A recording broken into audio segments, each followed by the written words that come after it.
November 11th of this year, what holiday did we celebrate?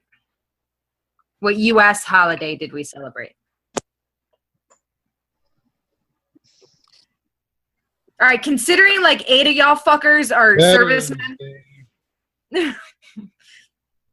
November 11th? Veterans Day. Veterans Day. Oh, right. Yeah, okay. Free food day, yeah. Yes. So Veterans Day is when we celebrate and recognize all of the U.S. veterans who have served in our wars and served in our military. In Asatru, we have kind of an equivalent, in a way, holiday called the Feast of the, I'm going to fuck this word up horribly, and Eirnjar, I believe. How's it spelled? You're asking the dyslexic? Yes. Eirnjar, maybe? Something like that. I don't know. You can Google it. I could have said it before you did that, but now my tongue is stuck. Something like Eirnjar. Yeah. But my tongue is stuck. Can someone just say copy paste it? Eirnjar. Something like that. Feast of Eirnjar, which is where we celebrate all of the soldiers who died on the battlefield, who have been taken to Valhalla, who are preparing for Ragnarok. That thing. Okay. Eirnjar. Yeah. Okay. Yes. So I didn't know there was. We know we've kind of gone over Ragnarok before, and people, just like in any religion, have differing opinions on who makes it into Valhalla. Feast of the Eirnjar is the day where we celebrate the soldiers who have died, who are going to Valhalla to train. This first came about in the Poetic Edda. I don't remember which stanza now because I don't have my notes. Nicole has a picture of the Poetic Edda for us to see. Exhibit A. So basically, it's the feast of the Eirnjar, whatever that word is. On this day, we remember our ancestors. We remember our soldiers who have died, who have gone to Valhalla to fight in Ragnarok. We have, I don't know the correct term for it, but we call it empty plating, where at dinner, we have a big dinner. We make a bloat to our ancestors, and we serve an extra plate at the table for all the soldiers who are in Valhalla preparing for Ragnarok. That's basically the gist of that feast. The second feast we have, which is actually today, is, and this is another word I'm going to butcher, Feast of Eirnjar. Nicole. Oh shit, my computer's going to die.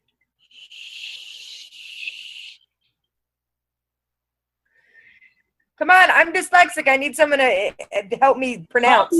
Paste it and I can read it. Ullr. Uller or Eller. Oh, Uller. I can't. It's like a slur at the top. Yeah, I can't pronounce that. Like when you always gotta like cup your tongue, swing it back, and slur it like you're drunk, and like fling it around like 3 times. It's weird. It's like Uller. Sound like you're giving head advice. So, Feast of Ullr. Who is Uller's counterpart? Anybody? Who is the female associated with him? The goddess of hunting. Yes. In some places, this is a feast of both Scotty and Uller. It is when we get our weapons blessed. Our bows, our guns, our knives, our hunting dogs, whatever you're using for hunting for that year. There's a big feast involved. There's also oaths involved. It's a good time to swear oaths. You basically, it's the time to ask for a good hunting season, a safe hunting season. I gotta move. So if you were going to be hunting this year, what is one thing that you would ask for during a feast? Anyone? Steady aim.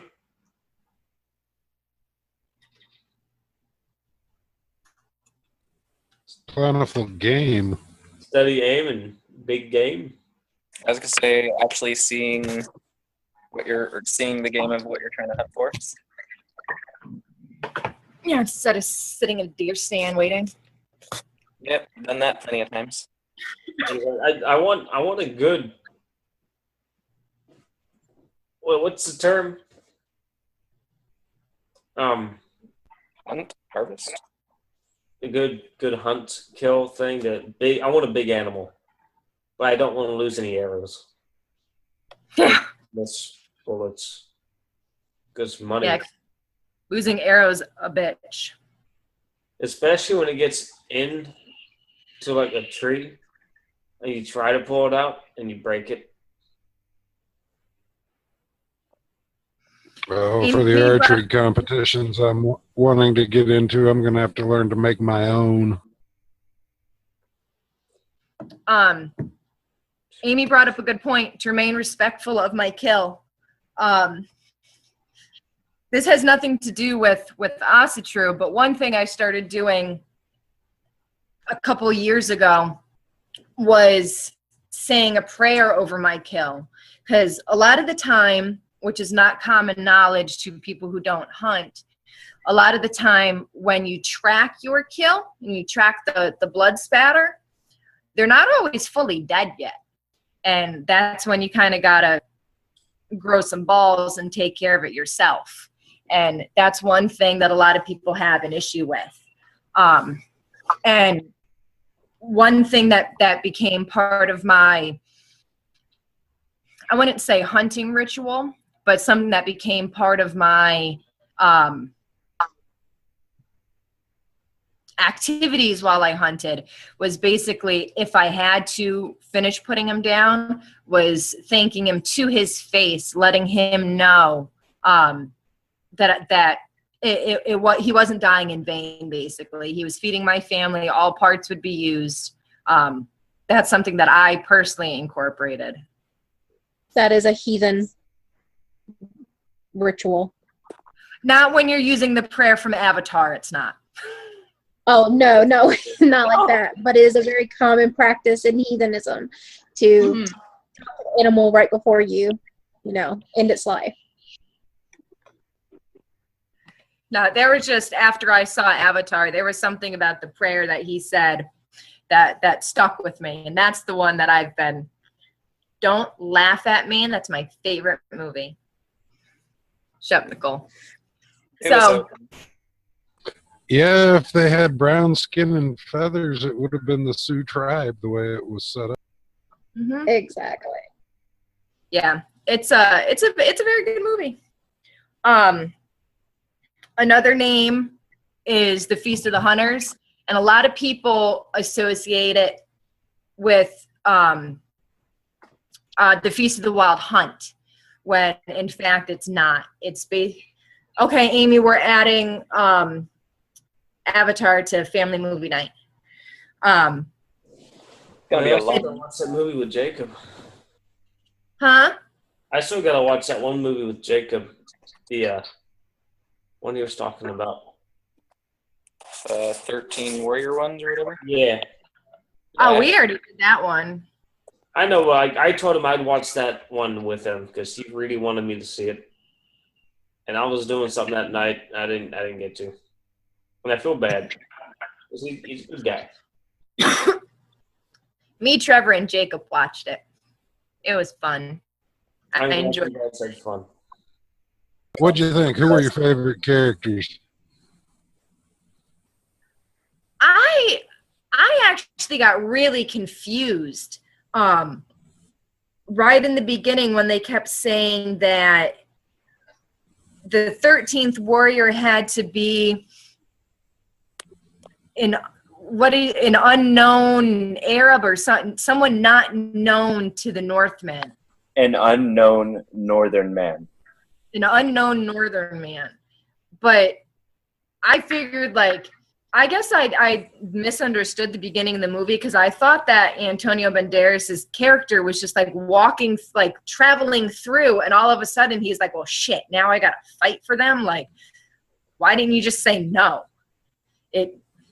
Just go on your way. I can't watch it without waiting to hear him say, too sexy. Yeah, What? it can. Where was he going to go? He had been banished from his land for making time with the wrong person's wife. He had nowhere to go. And when the chieftain said, "You're coming with me," his job was to be an ambassador. So guess where he went? See, I missed that part then because I didn't know that. I should have paid attention more instead of listening to Trevor and Jacob talk. Y'all's fault. That was the best part, though. I missed it. I can't believe I missed that part.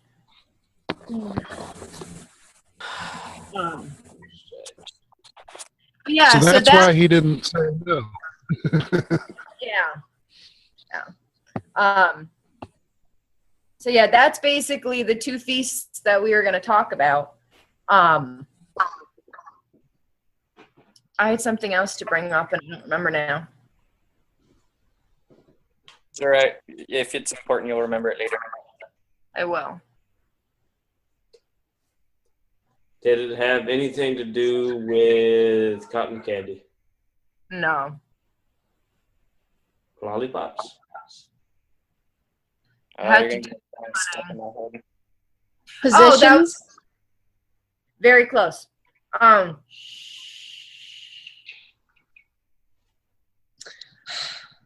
One thing that I do while hunting is I will draw runes on my bow. I will draw runes on me, and I will draw runes on my release if I'm using a release. It just depends on how I'm feeling that day if I'm being lazy. Bind runes play a very good part into hunting, whether or not people realize that. One thing we do is we used to use henna, but it didn't wash off fast enough. I used it basically so it wouldn't. Yeah, I usually use luck. I used to use henna so it wouldn't wash off, but then it just kind of stayed. So now I use waterproof eyeliner, and that seems to work really well. But when I do get a kill, I will go over my rune with blood. And I will use the blood from my kill in my sacrifice that night, because every time I hunt, I will sacrifice a part of my kill to Scotty. That's just something that I do because Scotty is a very, very big part of my life. I feel that, kind of like what Nicole had hit on earlier, we're all part of one big cycle. That's basically one of the main points, I guess I'd say, of paganism. The nature draws in the animals, the area around you. When I go to set my deer stand in the beginning of the season, before I ever set my deer stand, when we're still trying to find a place and trying to clear land to plant, I'll make sacrifices to the land whites there, because I'm not going to hunt on their land without their permission. The pantheist view of it. Do what? It's part of the pantheist view of it. Everything is cyclical. Yeah, those are big words. I don't like big words. But so I know we have a couple other hunters in our group. Is there anything that you guys do that I didn't mention? Nothing that jumped out at me. I would say just thanking the animal and the land for the life that you took, kind of stuff is my big thing. So I have a question about this. Mm-hmm. What do you hunters do with the bones? Like, I know you can make like combs and whatnot, but what else do you do with the bones? With mine, if I don't give them to the dogs, I'll make bone broth out of them, pull the marrow directly out of the bones. It is really, really nutritious. I'll also use them for runes. I'll also use them for decorating. Just basically whatever floats your boat at that time. Okay. But Yeah, what she said. Yes, I did see what Amy wrote too. Very good. I didn't think about the flute. Flute's a really cool thing to remember. I'll have to do that. Yeah, I'm not that talented. I mostly just sticks to bone broth or feed it. I mean, it's also good to take the bones, and some bones, depends on what it is, and some of the antlers as well, and grind them up into a powder for ritual use. You said some bones. Why not all the bones? Because some are better for runes, some are better for making needles, some are each depends on the thickness of the bone, depends on how long the bone is. It just depends. Oh, okay. You're not going to use a femur bone as a rune because that bitch is like. Exactly. Some bones are too fragile, some are too thin, some are too thick. Once you get used to the anatomy of the animal, you understand how to incorporate all of these things. Okay.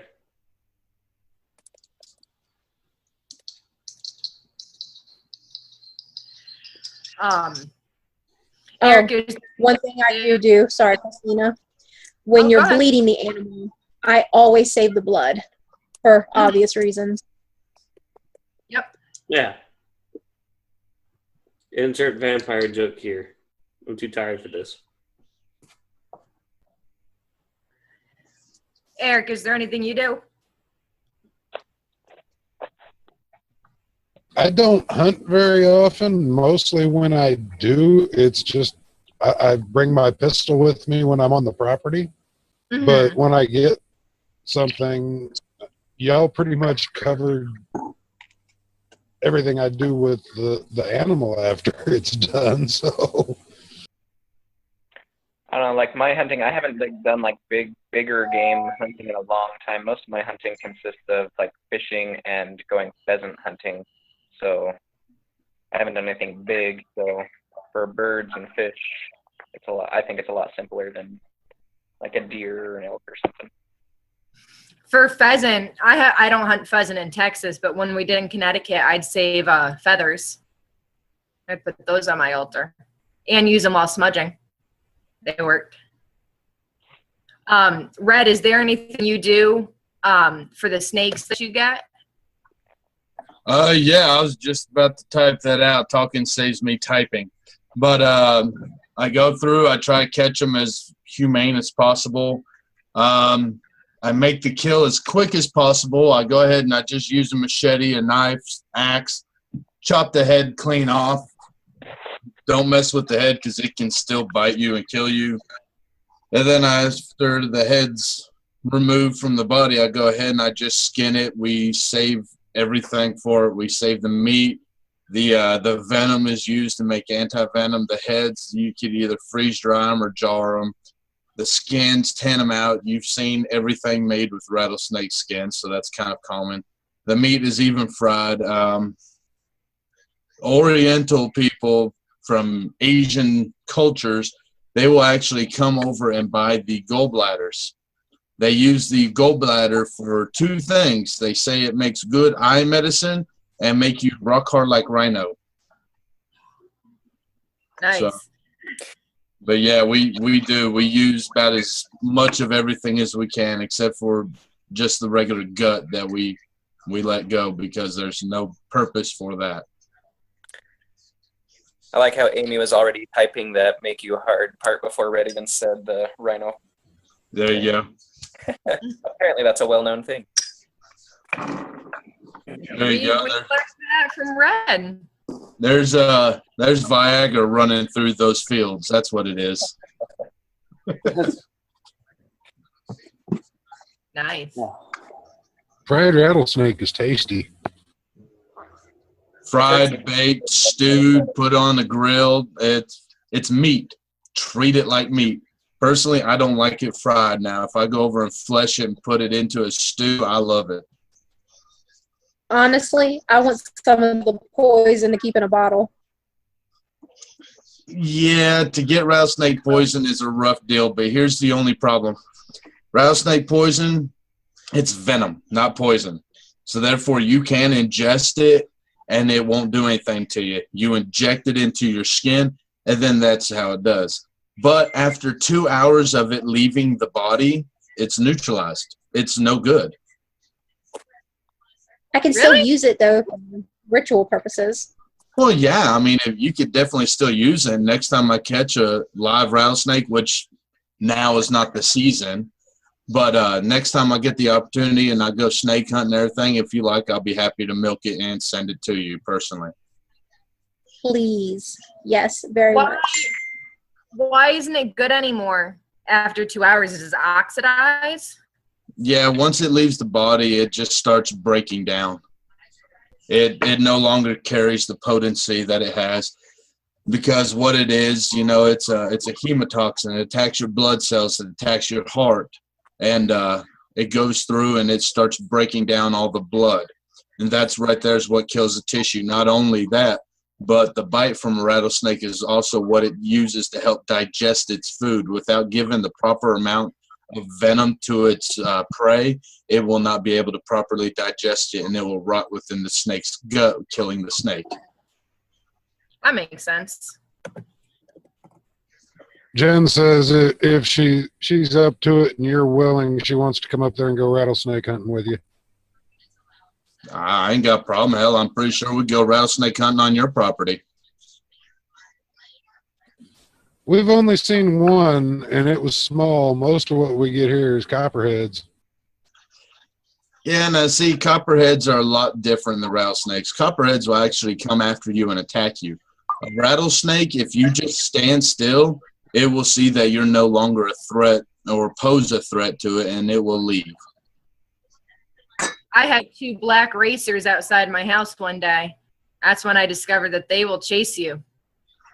I cried hysterically. Yeah.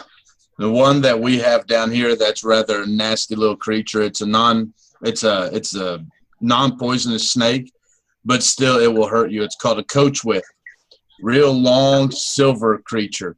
And if you go to try and mess with it, it will whip that tail around and pop the shit out of you. And I kid you not, it hurts worse than getting bit. That's my When you biggest do all fear. When you do all that, do you dedicate what you're doing to any of the gods or anything? At the time, no. I'm doing it to try and help population control. And then not to mention, we do over 1,000 snakes, in a weekend. So in all honesty, I know it may sound shit, but I do not have time to say a prayer over 3,000 snakes that I'm decapitating and then cutting open. But yes, every morning that I go in on Friday, Saturday, and Sunday, I do say a little something for it, but that's about the best I can do. Well, no, consolidating would only be logical. And then, like I said, try to kill them as humane as possible. I don't like animal torture whatsoever, so that's why I make sure my blades are sharp, and I make sure it's a clean cut every time the first time. I do not like having to take a second whack at it. I don't like making anything suffer like that. That pisses me off. So. That makes sense. Did anyone have anything to add about either of the feasts?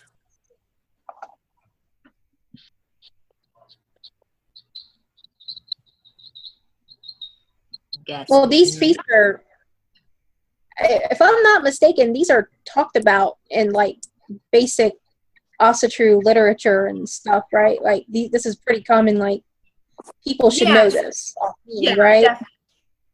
Okay, A I lot, think so.